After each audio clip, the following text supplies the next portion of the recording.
संत कबीर जी कहते हैं, जिसके हृदय में ईश्वर होते हैं उसे किसी प्रकार का कोई दुख नहीं हो सकता। यह संत कबीर जी ने अपने इस दोहे में समुद्र की लहर के माध्यम से समझाया है। यह दोहा इस प्रकार से है। जाके दिल में हरि बसे, सो जन कल्पे काहि, एके लहर समुद्र की, दुख दरिद्र बही जाहि। संत कबीर जी कहते हैं, जिसके हृदय में हरि का वास है वह व्यक्ति दुखी क्यों है।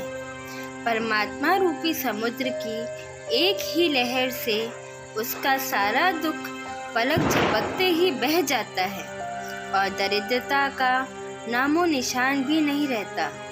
कहने का भाव है कि जब मनुष्य को सत्य की प्राप्ति होती है तो उसे एक पल ही लगता है और उसे सत्य की समझ से ही मनुष्य के सारे दुख और शंकाएं और इस प्रकृति की सारी माया मनुष्य को समझ आने लगती है। इस दोहे के माध्यम से बताया गया है, समुद्र की एक लहर से ही सारी दरिद्रता मिट जाती है। मतलब कि सत्य की एक झलक से ही, सत्य की एक समझ से ही सारी चीज समझ आ जाती है।